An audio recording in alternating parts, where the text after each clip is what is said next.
Welcome back, viewers, to the latest researches and news. Currently, we have two developing updates. Firstly, about Fano Gonda leader Biklim, about Ethiopian government, and Tigray People Liberation Front. Secondly, today, we'll focus on what is happening now, what Tigray Defense Force, Army 70's role is, what the contradictory official claims mean.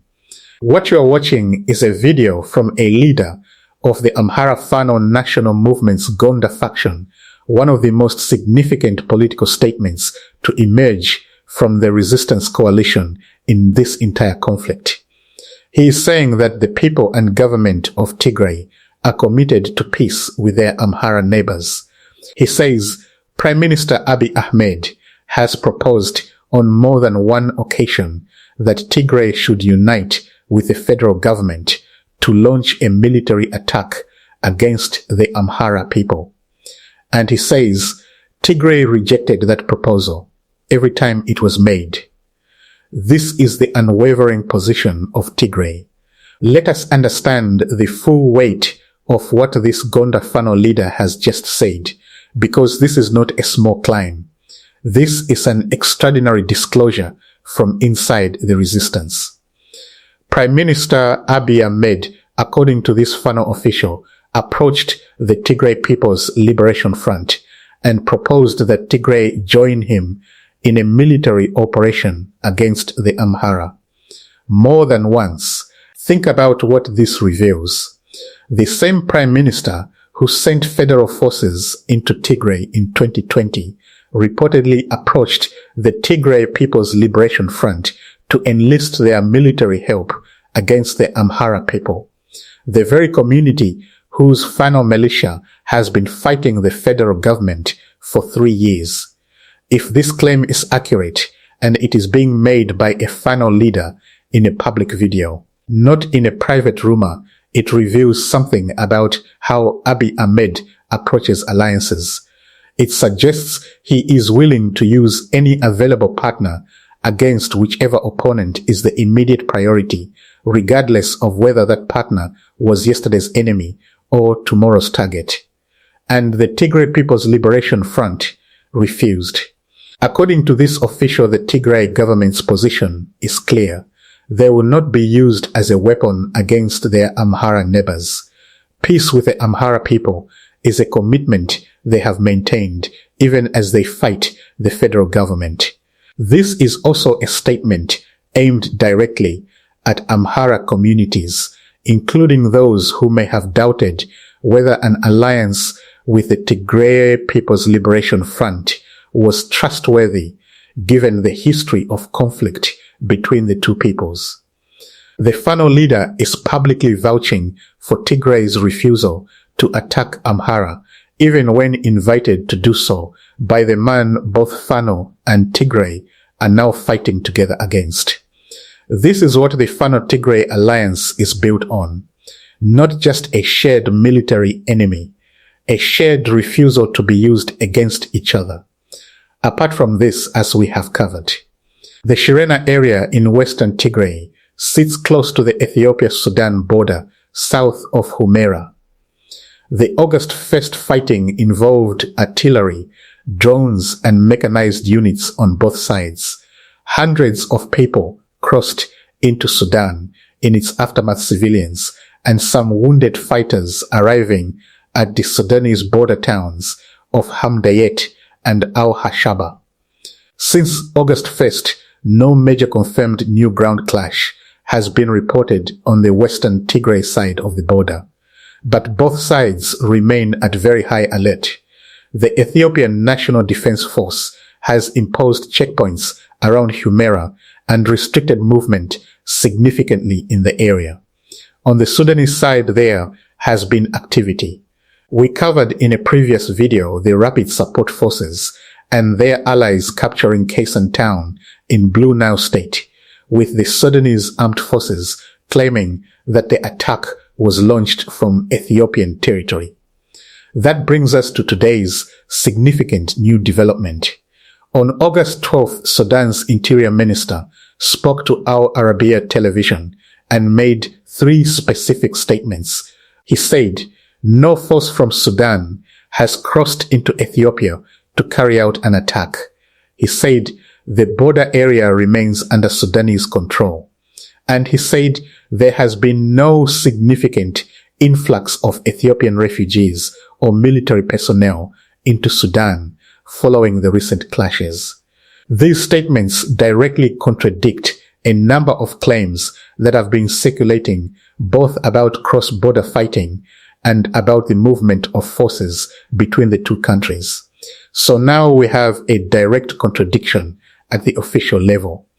The Sudanese armed forces have claimed that the Kaysan attack was launched from Ethiopian territory.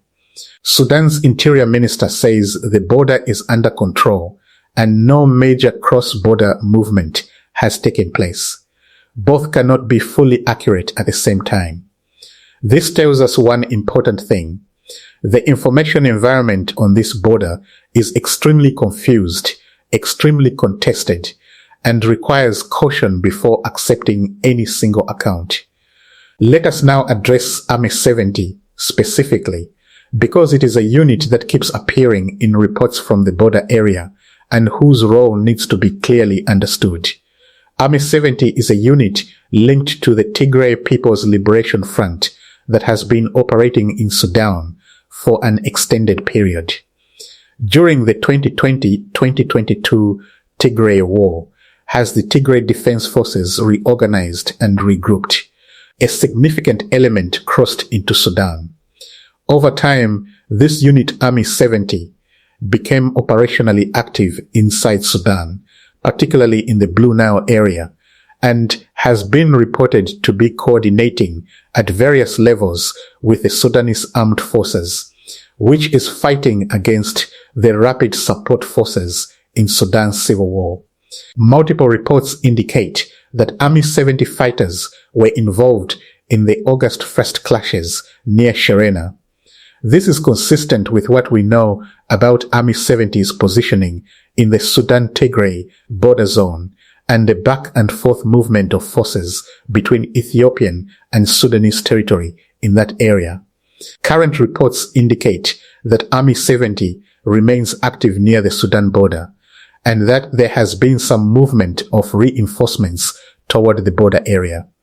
Whether this reflects preparation for another engagement, consolidation of existing positions, or logistical movement is not yet clear from available information.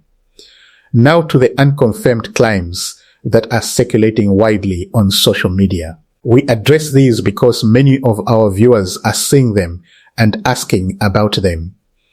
The first major unconfirmed claim, circulating primarily on pro-federal government accounts, is that the Tigray People's Liberation Front has sent 2 additional army units into Sudan to serve as mercenaries in support of the Sudanese armed forces against the Rapid Support Forces. This claim has not been confirmed by any independent source.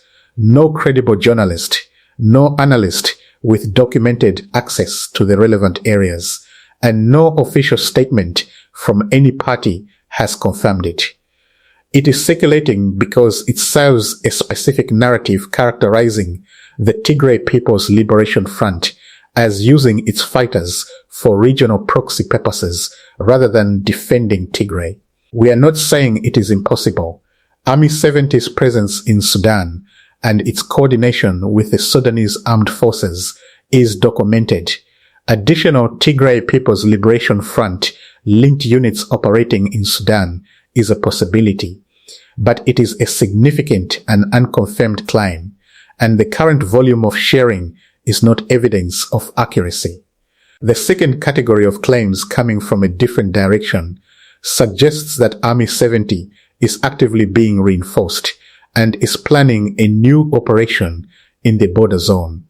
This is more consistent with what we have been able to track from ground sources, though the exact scope and timing of any potential operation remains unclear. The standard we apply is simple. If a claim comes only from social media accounts aligned with one side, has not been confirmed by independent sources, and fits too neatly into one side's preferred narrative, treat it as unconfirmed until there is stronger evidence.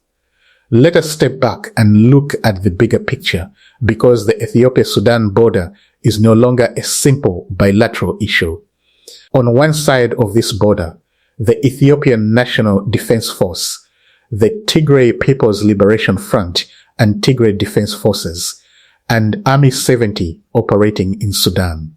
On the other side, the Sudanese Armed Forces, which has been coordinating at some level with Tigray Defense Forces, and the Rapid Support Forces, which has been launching operations from Ethiopian territory with varying levels of Ethiopian federal government support.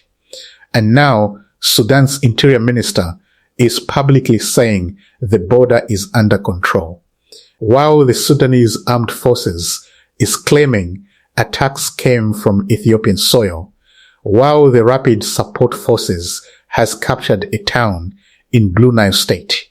These contradictions are not minor.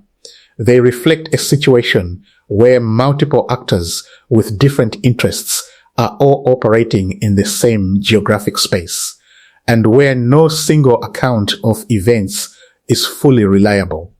What we can say with confidence, the Western Tigray border zone remains a flashpoint.